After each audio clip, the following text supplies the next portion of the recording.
With that being said, let's move on to our next interesting session about a very, very interesting topic once again, which is the secrets of efficient modern enterprises, AI applications that are currently winning in the game. And to talk to us, we have two lovely gentlemen who are the founders of GAI Ventures.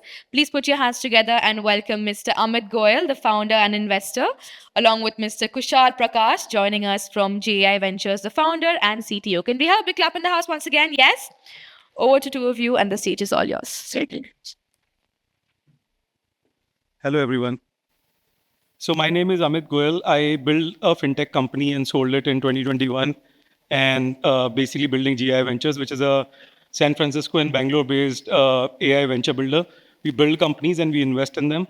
We have built two companies so far, both B2B vertical AI companies focusing on US market. And now we are actively this year want to also look at the Indian market, which is obviously very dear and near.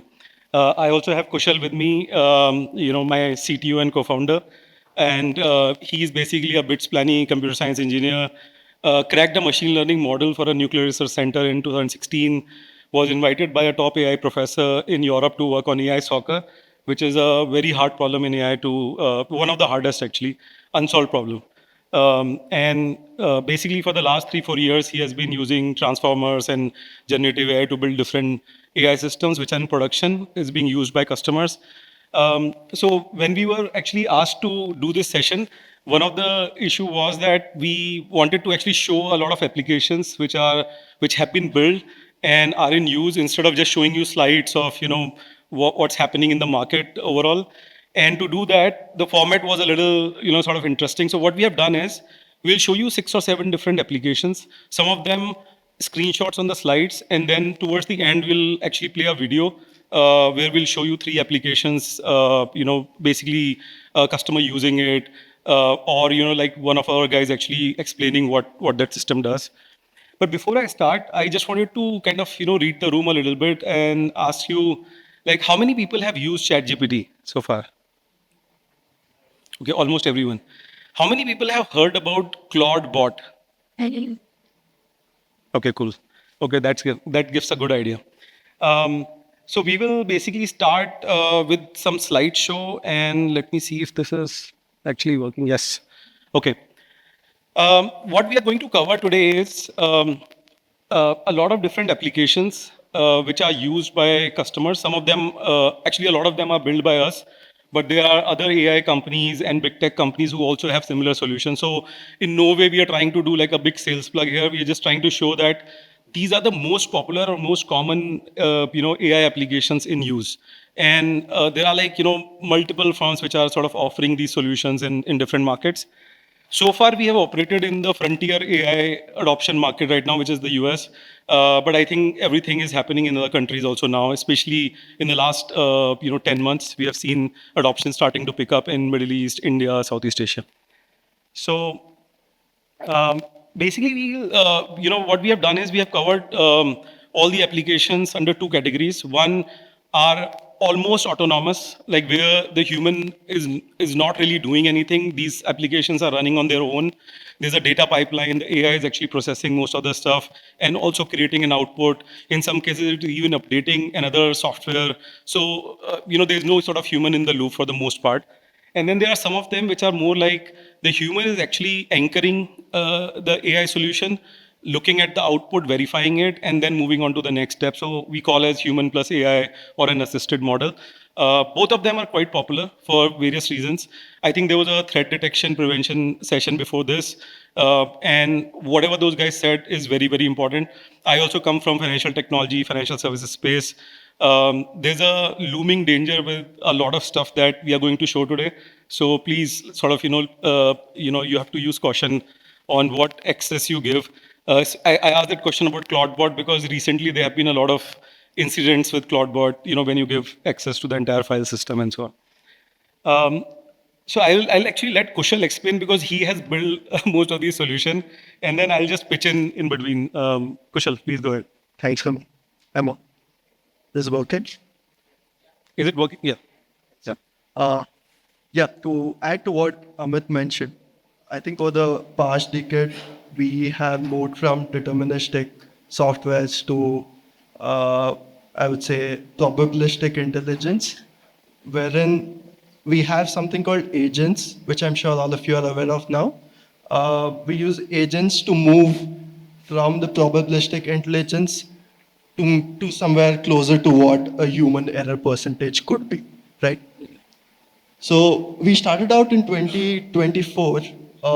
We primarily do a lot of R&D, try and figure out what could work, and then not just utilize the LLM models, but also see how the intricacies are and how we can make use of the transformer architecture. So some of the things which we would like to run you through which are the autonomous AI applications, like Amit mentioned, these don't require human input. Rather, once triggered, it will always be listening and can take actions based on what you want it to do. And in fact, it can think through, like, learn your style of writing or how you would think and mimic the same and take the actions altogether. Here's one. Uh, I'm sure since you all of you would be receiving a lot of emails every day, but one of the biggest problems which we have been told, in fact, we have it ourselves, is trying to understand what is this email, and then it's hard to read every emails which we are receiving. So there's this very cool email tagging tool which we worked on. Basically, every email can be categorized and automatically it's tagged as soon as it's received. So this is not just for your own productivity. In fact, for orgs, we can tag it into departments or to whom that has to be assigned to. And alongside also draft a very tailored response to the emails. And all of these could be done in an autonomous way. No need of a trigger. The AI will automatically read, decide on what could be your response to it, and draft and add it to your draft as well. Just a couple of points to add. So Google and most of the email systems have tagging, but they are very primitive. That's why, a lot of people don't end up using it, or they use it, but it's not like very powerful. What happens here is, two examples. I don't know if you can read the text, but it goes to the extent of saying, this is a marketing email. This is a marketing email that you should respond to. This is a email which is very urgent and you don't need to respond to it, but you definitely have. So there's level of customization that you can do. One of the companies which is using the system is using it very smartly. So what they did was they said, like, whatever customer queries and complaints are coming, categorize them by different departments. So is it a technical issue? Is it a product related query? Is it a sales related question or query? And then basically start a ticketing system. So raise a ticket based on whether it's a technical issue or whatever. So that system was used by them. And then the drafting system, which is also autonomous, created a response to the query. So a human can actually look at it and decide to send it or not. So that is the power of this. Let's move to the second one. Yeah, another very widely used use case, I would say. There's a lot of meeting note takers now, but then there's some things which are very tailored to the use cases of enterprises. Like, for instance, here we have an example of of an RIA's meeting wherein the AI can identify specific things which are relevant to the customer which they are talking to, and also create relevant tables. And not just that, another of the age-old implementation has been CRM, where all the data is managed on CRM by most of the enterprises. The AI can actually figure out what are these fields which needs to be picked out and automatically push into the CRM, and also generate the tasks and also assign to the relevant person. Yeah, this is very useful for, like, relationship managers in a bank. In this case, it is a wealth advisor or wealth manager in the US. They had a 1 hour call with a customer, which is an investor, picked up all the things like net worth, mortgage balance, children's age, education funding timeline from the call, from a 1 hour call that they had with the customer, and then use this data to update the financial planning software.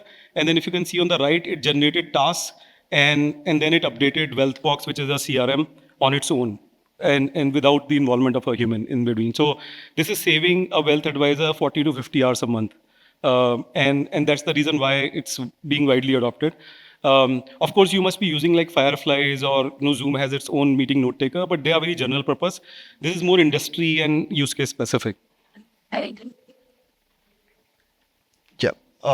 This is another niche, I would say. There's a lot of lenders now who do invoice discounting, invoice factoring, as it's called. The process is very manually driven, and that's how it has been all this while. Wherein an email is usually sent from the company which is requesting for the money to be advanced to the NBFC. We have an AI here which automatically identifies such invoices and tags it to the relevant company to which that invoice has been raised. And from the lender side, the email is going to be triggered from the NBFC automatically to check the legitimacy of it. And if there's no reply from the NBFC again, from the company again, there'll be an AI bot calling to see and figure out if that could be verified. And in fact, if that is good enough for the money to be advanced to that particular company who has raised the invoice. Here, with all the NBFCs now having a dedicated set of team just to process the invoices and to figure out if the money could be lent, the AI can completely do it in a standalone fashion. So this is a very good example of a process agent. A lot of small business lenders in invoice factoring are using it in the US. And, as Kushal explained that, like most of the invoice factoring companies, once their customer comes to them, they'll want to verify it with the buyer, and which involves email, calls, and going to portal and verifying it. All of this is now done autonomously by agents instead of human being, which was a very process-driven work. Humans can actually do much more important, more strategic work instead of this. So process agents are also becoming quite popular, and there are all sorts of process agents in the market. Yeah. Now, coming to the human plus AI collaboration, basically, so far we spoke about autonomous agents, wherein there was no human trigger required for every to start the process, right?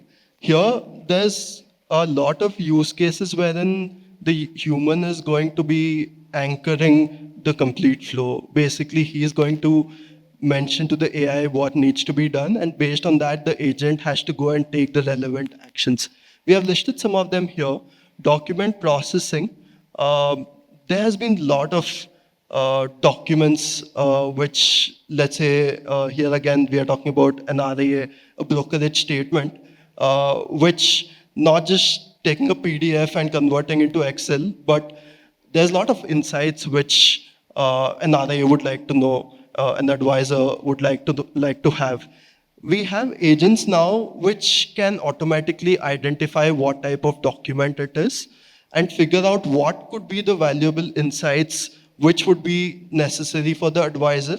And based on that, parse it, extract into the relevant spreadsheets, and also create the pie charts or any kind of visualizations which would otherwise take a lot of manual efforts for these advisors.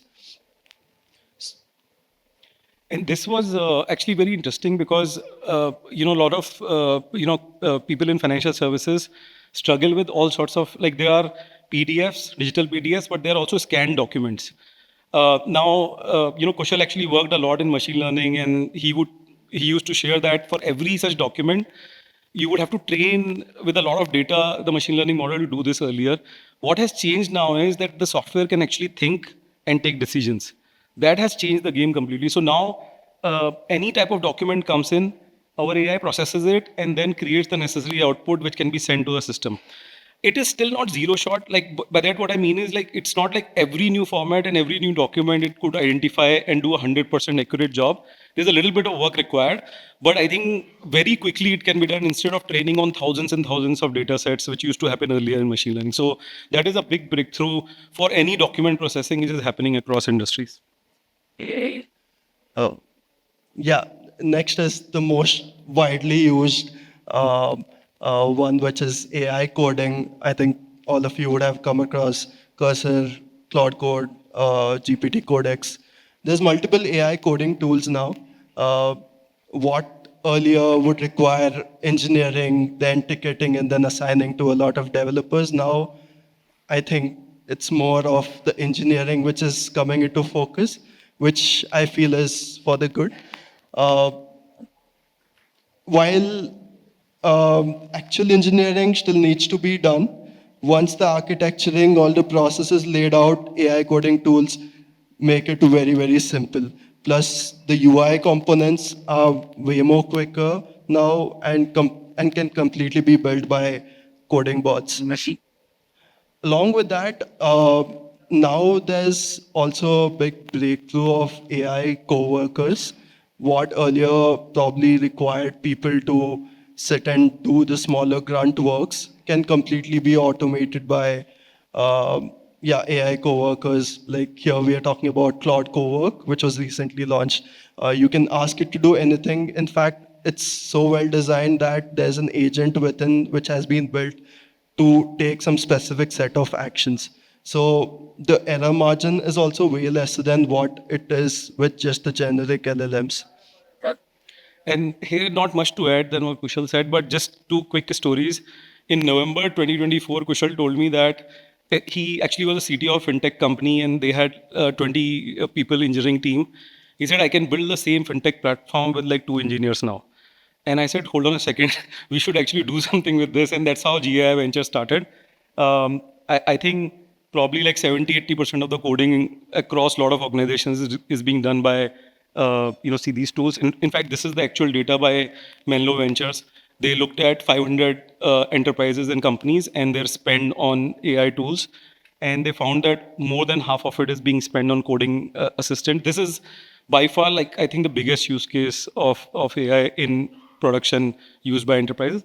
And then the other things are picking up slowly. I think the enterprise AI adoption has been rather slow. There are many issues about that. Some of them were discussed in the previous panel, but there are many reasons for it. But I think it's going to change. We'll find a way. Claude Cowork, just one thing to say. You give access to your entire file system sometimes. It's very scary. But then I basically removed about 128 GB of waste data, which I did not need on my computer, on my MacBook, using Claude Cowork just the other day.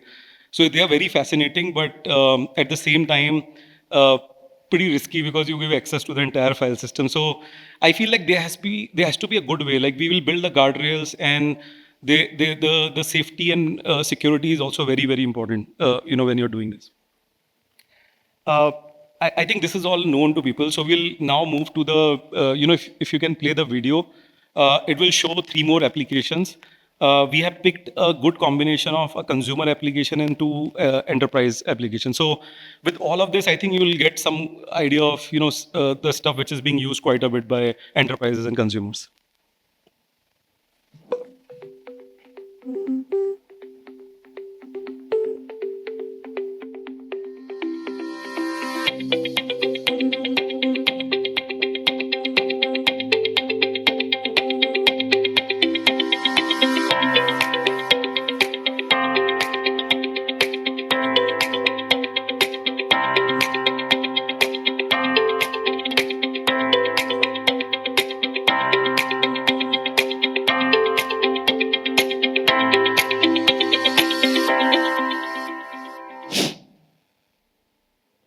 Watch how simple it is to draft entirely new emails too. For example, check this intro email. Hi, Stella.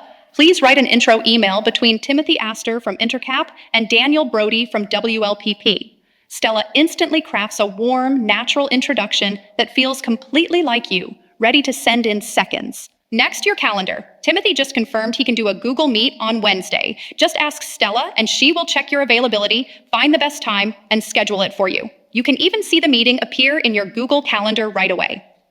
Want scheduling to be even easier? We built the entire Calendly experience directly inside Stella. Try this. Can you please give me my calendar scheduling link? Stella generates your personal scheduling link on the spot, letting others pick a time that works for both sides.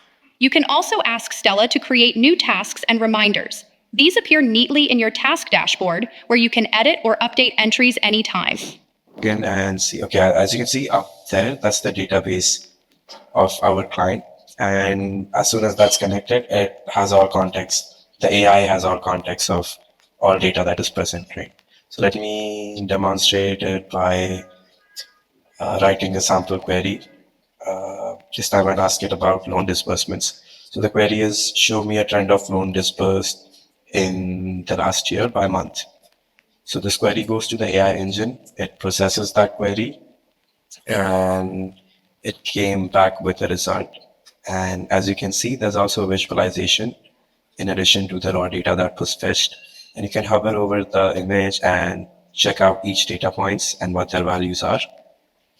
So seems like most number of loans were dispersed somewhere around the middle of the year. So you can see the SQL query which was generated as well and see that if it's behaving correctly. If not, you can always follow up with the same AI in the same chat and tell it what it did wrong, and it corrects itself and generates the SQL again. So that's the visualization. Here's the actual data that was fetched. And okay, let's give it another query. This time I'll ask about credit cards. So what percentage of credit cards issued are active? So again, it will process this query, and here it came back with an answer. It seems like more than 80% of credit cards are currently active. And this SQL which was generated, this would obviously need the entire context of the database schemas, what values each field can take in each table, and general intelligence of how to create SQL and visualizations. So this is what it came up with. It selected the proper tables, proper fields, columns, etc., and came up with this. So yep, here is a quick demo of the SQL engine.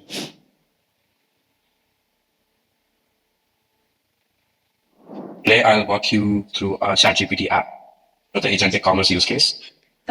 For this particular app, we have designed it to browse through products on a Shopify store, add the legal card, get the final invoice, payment details, and finally check out the product without ever leaving the GPT interface.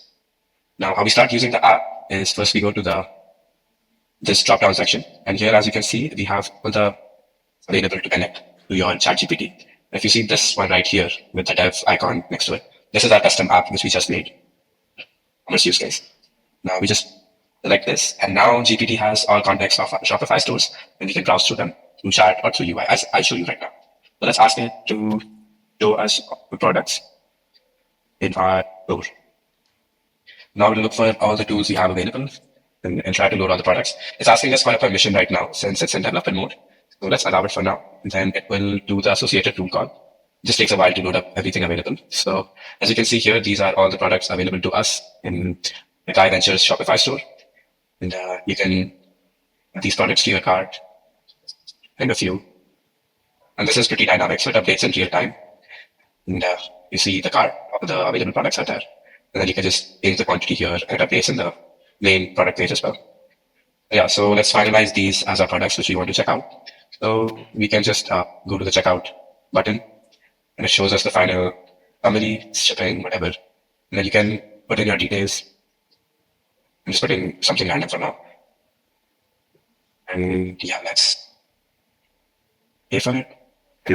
This is actually a symmetry for now. Eventually, we would integrate it with actual agentic commerce protocols so that you can actually pay for the products and get the backend invoice information. And yeah, so as you can see here, your order has been placed. So you can go back to the screen and continue shopping. And